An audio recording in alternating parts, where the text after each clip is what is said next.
우리나라에 최초로 세워진 교회가 황해도 장영군의 소래교회인데, 이 소래교회는 1883년도에 세워져 있기 때문에, 그래서 이를 기준으로 한다면은 우리 한국 교회의 역사는 143년이 됩니다. 143년이 되는데요, 한국 교회가 처음 세워질 때 마치 겨자씨 같은 희미한 씨앗이었는데, 그것이 자라서 큰 나무가 되었습니다.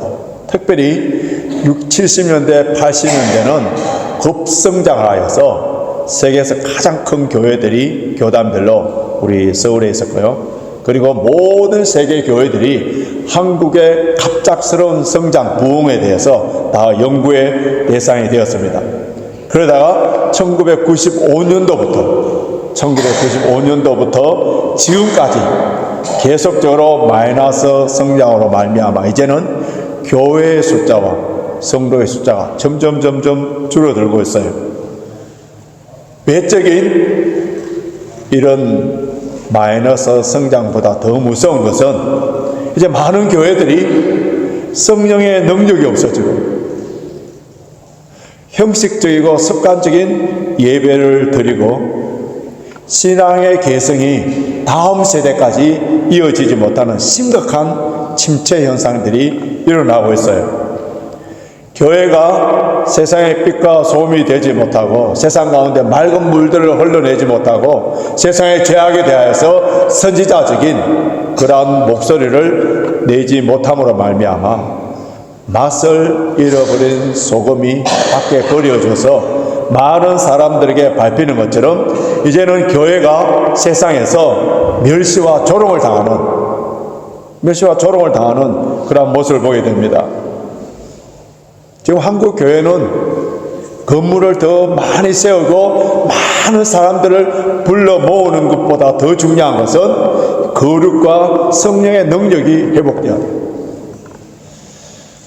우리 성도들은 좋은 교회를 만나는 게 참 축복입니다. 인생의 방황은 하나님을 만나면 끝나고 신앙의 방황은 좋은 교회를 만나면 끝이 난다는 말이 있는 것처럼 건강한 교회, 영성의 균형 잡힌 교회, 성령 충만한 교회, 하나님의 기쁨이 되는 이런 교회를 만나서 그 교회 안에서 더 든든하게 세워나가는 이런 우리 생명력이 풍성해짐과 우리 삶의 행복과 직결되어 있는 거예요. 그래서 주님께서는 이 땅에 주의 몸된 교회를 세우시고 그 교회를 통하여서 하나님의 일을 감당하도록 맡겨주신 겁니다. 우리 주님의 최대의 관심, 이 땅에 있는 모든 기관들 가운데 주님의 최대의 관심이 교회. 왜냐하면 교회가 주님의 몸이시기 때문에 그래요. 하나님께서는 교회가 지옥의 권세를, 그리고 사탄의 권세를 이길 수 있는 능력을 주셨습니다. 그래서 교회가 악한 세상을 이길 수 있는 힘은 돈이나 권력이나 맨파워가 아니라 복음이에요. 거룩이에요. 근데 사탄은 이 교회를 파괴하기 위해서 이제는 외부적인 박해나 핍박보다는 내부의 도덕적인 부패를 더 즐겨 사용하고 있습니다. 이 땅 위에 있는 지구촌에 있는 모든 교회들은 다 완벽한 교회는 될 수 없어요.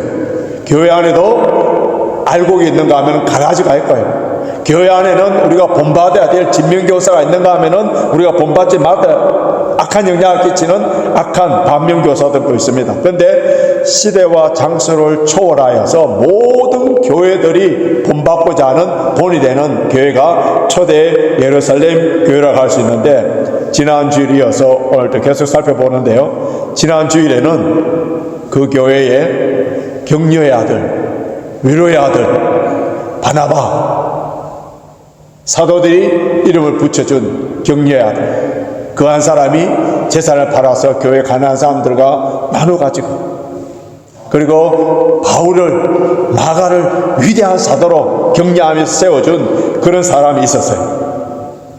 저와 여러분들이 바나바와 같은 사람이 되고 바나바와 같은 그런 사역들을 감당할 때에 교회는 은혜가 넘치고 부흥하게 됩니다. 그러나 초대교회 안에는 본받지 말아야 될 그러한 사람도 있는데 그 이름이 오늘 우리가 함께 읽은 본문의 내용이 나옵니다. 그 이름이 아나니아와 삽비라예요. 아나니아 삽비라는 자기 재산을 팔아서 교회에 바칠 때에 얼마를 감추고 전부인 것처럼 속였습니다. 그런데 이 사건으로 말미암아 아나니아도 삽비라도 그 부부가 하나님께 심판을 받아서 이제 죽음을 당하는데요. 인간적으로 한번 생각해 보시죠. 하나님께서 너무 가혹한 것처럼 보이지 않습니까? 그리고 교회를 다녀도 헌금하지 않는 사람들이 얼마나 많아요. 그런데 이 부부는 땅을 팔아서 그것을 헌금했는데 사람들의 칭찬과 존경을 받을 뿐만 아니라 하나님의 큰 복을 받아야 되는데 근데 그 얼마를 좀 남겨두었다고 하나님 심판받아서 그 부부가 다 죽음 맞이하는 온 교회와 세상 사람들을 두렵게 만들어버리는 이러한 사건을 볼 때 과연 하나님은 사랑의 하나님이신가? 사랑의 하나님이신가? 이렇게 생각할 수 있는데요. 그런데 이 사건을 우리가 인간적인 세상적인 관점으로 해석할 것이 아니라 아나니아와 삽비라의 거짓말은 단순한 그 범한 죄는요 단순한 거짓말 문제가 아니에요. 헌금의 액수가 적은 것도 아니에요. 소유를 팔아서 반드시 헌금을 해야 된다는 강요함도 받은 것이 아닙니다. 자기들이 헌금을 바치겠노라 서원해놔놓고 그 서원을 다 지키지 않았기 때문에 벌을 받은 것도 아니에요. 그것을 베드로는 분명히 밝혀놨습니다. 자, 4절 보십시오. 오늘 본문 4절 우리 같이 한번 읽겠습니다. 4절 시작. 땅이 그대로 있을 때에는 내 땅이 아니며 판 후에도 내 임의로 할 수가 없더냐 어찌하여 이 일을 내 마음에 두었느냐 사람에게 거짓말한 것이 아니요 하나님께로다.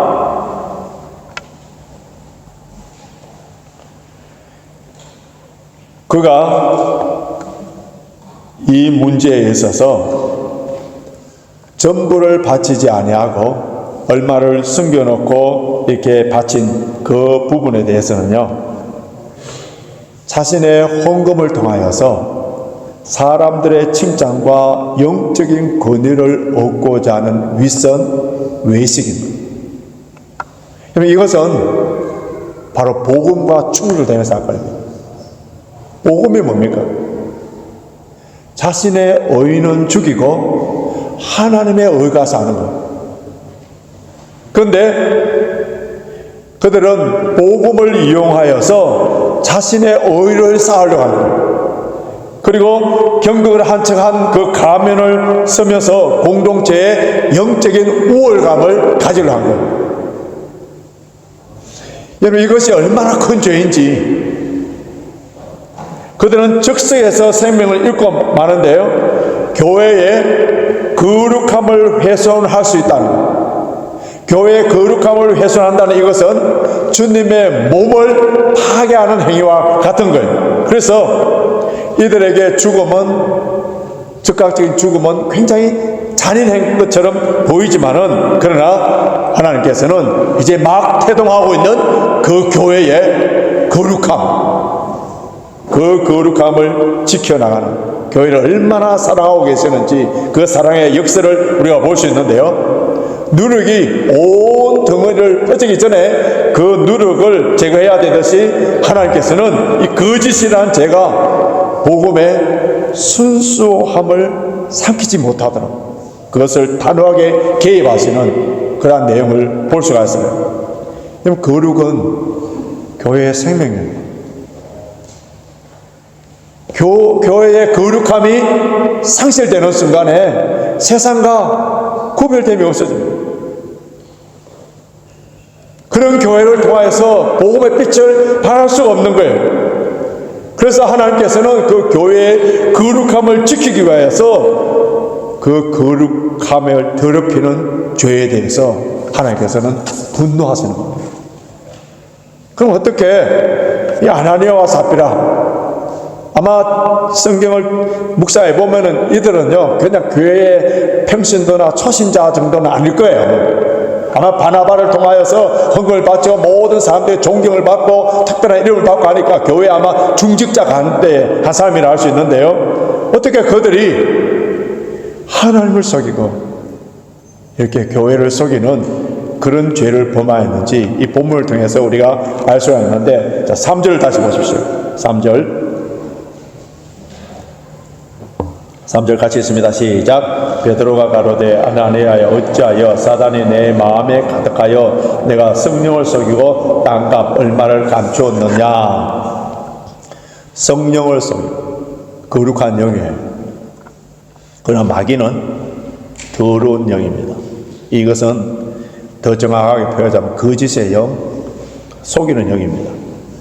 이 3절을 헬라어 원어로 우리가 알기 쉽게 이렇게 더 정확하게 보냐면 아나니아여 어찌하여 사탄이 그대의 마음을 가득 채우도록, 즉 장악하도록 허락했느냐.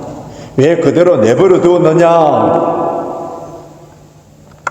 이 책망은 아나니아가 얼마든지 그 사탄의 유혹을 물리칠 수 있었는데 물리치지 아니하고 사탄의 게임에, 사탄의 지시에, 사탄의 도구에 자신을 맡겨버렸다는 거예요. 단순한 거짓말이 아니라 하나님의 임재와 하나님의 다스리는 곳에 사탄의 사탄이 통치하도록 영적인 간음을 스스로 해버렸다는 거예요. 성령을 속이는 생명,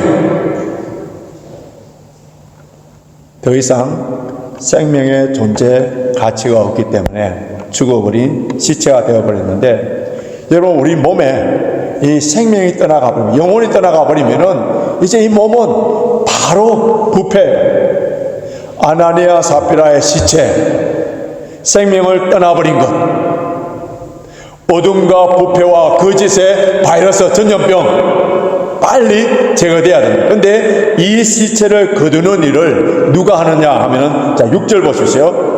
보면 6절을 보시면은 젊은 사람들이 라는 말이 나오고요, 또 10절을 보십시오. 10절 하반절을 보면 젊은 사람들 들어와서 두 번이나 나오는데요, 그때 예루살렘 교회에 3,000명씩 5,000명씩 수많은 사람들이 교회에 몰려왔는데 그 가운데에 이 장의를 담당하는 장례 전문가가 얼마나 많았겠습니까? 그들이 이들의 시체를 염하여서 뭐 이렇게 처리를 했다면은 이건 구태여 성경에 기록할 이유가 없겠죠. 그런데 의도적으로 젊은 사람들이 이 시체를 치워버렸다 하는 것은 의도적으로 젊은 사람들을 강조하는 것을 볼 수가 있는데요, 6절에 나오는 젊은 사람이라는 이 말의 헬라어는 네오테로입니다. 네오테로이. 이 말은요, 공동체의 연장자들보다 비교하여서 상대적으로 젊은 사람들, 즉 다른 말로 하면은 생명과 연결된 사람, 그런 의미예요. 그럼 젊은 사람들에게는 생명을 태어나도록 하는 생명력이 있어요. 그런데 나이가 들면은 이제 더 생명을 가질 수 없습니다. 그래서 젊다는 것은 생명이 약도한다, 그런 의미와 같은 의미예요. 그런데 어느 곳에든지 이런 어둠과 부패와 거짓이 있습니다. 그런데 이것을 내고 나가 치워버릴 수 있는 젊은이가 아니라면은 그건 참된 젊은이가 아니라는 거예요. 참된 생명을 소유하는 자만이 거짓과 불의가 무엇인지 분별하고 이것을 제거할 수 있는 거예요. 여러분, 어둠이 절대로 어둠을 물리칠 수가 없는 거예요. 어둠은 빛이 와야만이 물러갑니다. 거짓은 거짓끼리 묵히는 거예요. 그 거짓을 물리칠 수 있는 것은 진리에, 진실에, 정직에 빛이 그 거짓을 물리치는 거예요. 그러면 교회 안에 누가 젊은이에요? 하나님 앞에 누가 젊은 사람이라고 할 수 있습니까? 비록 육신의 나이는 많다 하더라도 불의와 거짓과 부패를 제거할 수 있는 일에 있어서 생명력이 왕성한 사람. 나이와 관계없이 이런 사람이 뭐라고요? 네오트로에. 진리에 민감한 사람, 영적으로 깨어있는 사람이 누구라고요? 바로 네오트로에.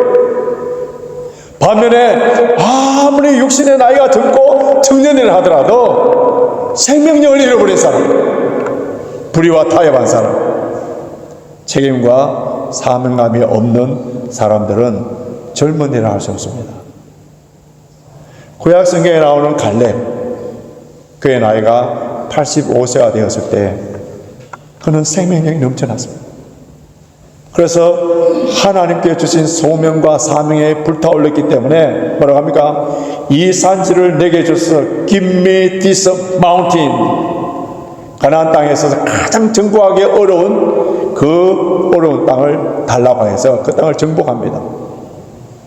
그가 정복한 땅에서 그림 같은 집을 짓고 사랑하는 님과 함께 100년 한평생 잘 먹고 잘 살았더라. 그게 끝납니까? 아멘. 그 헤브론 땅, 지파들 가운데 땅을 분배받지 못한 레위 지파에게, 그리고 도피성으로 내놓습니다. 생명력이 넘치는 사람들은 항상 다른 사람에게도 생명력이 넘치도록 만들어주는 거예요. 축복의 통로가 되는 사람, 이런 사람이 누구라고요? 생명력이 넘치는 바로 네오트로에. 우리 교회가 생명이 넘쳐나는 그런 젊은 공동체가 되어야 되는데요, 이 생명력이 넘쳐나는 공동체가 될 때에 어둠의 세력들, 악의 세력들이 스며들지 못합니다. 교회가 생명과 진리의 공동체로 든든하게 세워져 나갈 때에 그때 누가 가장 불편하고 가장 두려워하는 사람이 누군지 아세요? 오늘 6절과 5절과 11절 한번 보시기 바랍니다. 본문 5절을 보십시오. 5절 하반절을 보면은 이를 듣는 사람이 다 크게 두려워하니라 하더라 되어 있고요. 그 다음 11절도 보십시오. 온 교회와 이 일을 듣는 사람이 다 크게 두려워했다. 반복적으로 나타나는데, 교회 안에 성령의 강한 역사 일어나니까 성령을 속이고 교회를 속인 이런 사람들이 어떻다고요? 두려움이 났다. 두려움이. 가짜 믿음, 명목상의 크리스찬들, 외식하는 자들, 두려움이 온 거예요. 교회에 그 두려움을 통하여서 많은 사람들이 교회를 떠나가지만은, 그러나 참 하나님을 믿는 진짜 그리스도인들은 그 두려움 때문에 교회의 거룩함과 순결함을 지켜가고, 그래서 더 하나님께 감사하며 찬양하며 가까이 가는 그런 역사가 일어나는 거예요. 이 아나니아와 삽비라 사건을 통하여서 두 분류의 사람으로 나눠지는데, 사람들이 두려워했다.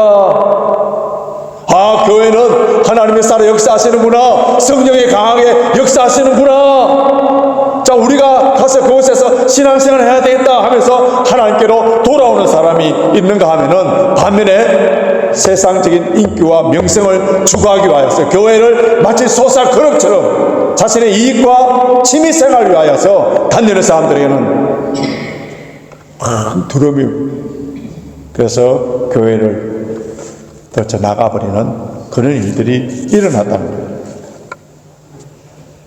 교회에 이런 성령의 역사와 하나님의 심판이 있다는 그 사실을 깨닫는 순간 참된 두려움이 느껴지는 거예요. 성령의 강한 역사가 일어나는 그 공동체일수록 하나님께서는 죄에 대해서 민감하게 다루시는 것을 볼 수 있는데요, 여기서 우리에게 주는 하나의 귀한 교훈이 있습니다. 조금 전에 우리가 부흥이라는 그런 찬양을 불렀는데요, 여러분, 교회의 부흥이 무엇인지를 통하여, 교회의 참된 부흥이 무엇인가를 오늘 본문을 통해서 우리 배울 수 있는데요, 교회 부흥의 비결은 교회에 좋은 프로그램을 개발하고 좋은 교회당을 지어서 수많은 사람들이 몰려오는 것이 아니라, 물론 이런 것을 통해서 부흥에 또 한 면을 할 수는 있겠습니다만, 조금 도움이 되겠습니다만, 그러나 교회 부흥의 본질이 아니에요. 가장 중요한 핵심 본질이 무엇이에요? 참된 부흥은 우리 내면 속에 자리 잡고 있는 이 아나니아와 삽비라를 제거해 나가요. 그 위선과 거짓을, 뿌리를 성령의 불로 다 태워버릴 때에, 그때에 부흥의 역사가 일어나는 거예요. 하나님을, 교회를, 성령을 속일 수 있다는 그 악한 색깔들을 뿌리채 뽑아낼 때에 비로소 교회는 교회로서 온전하게 존재하게 됩니다. 교회라는 말이 헬라어로 에클레시아예요. 에클레시아라는 말은 밖에서 불러내었다, 악한 세상에서, 어두운 세상에서 불러내어 이 하나님의 백성들이 함께 모였다, 그런 의미인데요. 세상은 악해요. 거짓이에요. 부패예요. 근데 그곳에서 불러내어 세상과 다른 공동체, 얼터너티브, 컨트레스트, 커뮤니티, 산 위에 세워진 동네, 이것이 교회라는 의미예요. 근데 이 교회는 거룩한 공동체, 성령의 공동체, 이런 성령에 충만한 공동체에 항상 성령이 충만하고 거룩하고 하나님의 영광이 가득하면 얼마나 좋겠습니까? 그러나 그 거룩한 성령의 공동체에 항상 거짓의 영인 사탄이 하나님의 일을 방해하기 위하여 침투한다는 거예요. 이 복음서, 사복음서에서 이 교회라는 말이 최초로 유일하게 나오는 것이 마태복음 16장입니다. 우리가 잘 알다시피 마태복음 16장을 보면은 예수님께서 가이사랴 필리포에서 제자들 향하여서 너희들은 나를 누구라 하느냐 할 때 베드로가 뭐랍니까? 주는 그리스도시요 살아계신 하나님의 아들입니다. 멋진 성령의 인도하심을 받아서 완벽한 대답을 합니다. 그 고백을 들으신 우리 예수님께서 뭐라고 말씀하십니까? 그 바른 신화의 기초 위에 내가 내 교회를 세우리라. 그때 예수님께서 유일하게 처음으로 교회라는 말을 사용하셨어요. 그래서 비로소 제자들에게 십자가에 죽으시고 사흘 만에 부활할 것이라고 말씀을 하시니까, 그때 베드로가 성령 충만하여서 그렇게 고백했던 베드로가 주님을 붙잡고 개정판은 항변하여 이르되 주여 그리 마옵소서, 이 일은 결코 주께 미치지 아니하리다. 이게 항변한다는 이 말을 헬라어로 에피티마우라는 단어인데, 이 단어가 언제 나오느냐 하면은 태풍이 일어나서 배가 곧 넘어지려 할 때 그 태풍을 주님께서 강하게 꾸짖으셨을 때, 귀신 들린 사람에게 대해서 귀신 나가라고 강하게 꾸짖었을 때 사용되는 그 단어 같은 단어. 그러니까 베드로가 예수님을 강하게 꾸짖으면서 주님 그런 일을 하지 마십시오 할 때에, 그때에 우리 주님께서 베드로를 향하여 사탄아 물러가라, 사탄아 물러가라, 너가 하나님의 일을 생각하지 아니하고 도리어 사람의 일을 생각하구나. 조금 전에는 성령 충만하여서 멋진 고백을 했던 그 베드로가 이제는 사탄의 도구가 되어서 하나님의 구원의 사역을 가로막는 일을 해버린 거예요. 이 사건과 비슷한 사건이 오늘 우리가 읽은 사도행전 5장 사건인데요, 초대 예루살렘 교회가 막 태동되었습니다. 성령 충만해요. 바나바 같은 사람이 나타나서 재산을 다 팔아서 온 성도들이 함께 기뻐하고 절구하는 그런 교회예요. 근데 사도행전에 와서 에클레시아라는 이 교회라는 단어가 5장에 와서 이 사건 때 처음 등장합니다. 그러면은 복음서에서 에클레시아라는 단어와 함께 나온 것이 사탄이에요. 또 사도행전 5장에서 교회라는 말이 함께 등장한 것이 사탄이에요. 베드로의 멋진 고백을, 초대 예루살렘 교회는 은혜가 넘치고 사랑이 넘치고 서로 물건을 아끼지 아니하고 다 나누어 가지는 천국 생활을 경험하는 이곳에, 이렇게 천국의 기쁨의 성령 충만한 곳이라 할지라도 그것이 뭐가 역사한다고요? 사탄의 공격을 받으신다는 거예요. 그래서 우리는 모든 성도들이 십자가의 군병이 되어서 하나님의 말씀과 기도로 무장하여서 이 사탄의 세력과 싸우는 영적 분별력을 가지지 아니하면은 서로 성도들끼리 싸워서 모두 폐장벽이 되는 거예요. 그럼 큰 교회든 작은 교회든 모두가 다 부흥을 원해요. 부흥이 뭡니까? 부흥은 세상 사람들이 많이 몰려와서 교회가 세상적인 것이 가득 채워져 있는 것이 아니라 이미 교회 안에 들어와 있는 세상적인 것들을 내보내는 거예요. 교회 안에 스며들어 있는 이 성공주의, 물질주의, 기복주의, 인본주의, 부패와 타락, 거짓말, 사기, 이런 것들을 내보내는 거예요. 이것이 바로 부흥이에요. 하나님께서 사용하시는 그릇은요, 큰 그릇이 아니에요. 금그릇, 은그릇이 아니에요. 세상은 큰 그릇, 은그릇, 금그릇에 다 놀래요. 그러나 우리 주님께서는 그것이 중요한 것이 아니라 속이 깨끗한 그릇입니다. 순결하고 거룩한 사람들을 통하여서 주님의 뜻을 나타내시기를 원하시고, 속이 깨끗한 그릇, 거룩하고 순결한 교회를 통하여서 하나님의 일을 하시기를 원하십니다. 오늘 이 시간에 하나님께서 우리를 불러주셔서 예배 드리면서 우리 각자에게 복을 주시기를 원하세요. 우리 교회에 복을 주시기를 원합니다. 그럼 축복받는 비결이 뭐예요?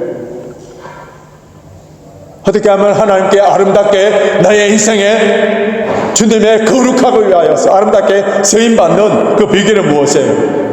속이 깨끗한 그릇. 속이 깨끗한 그릇.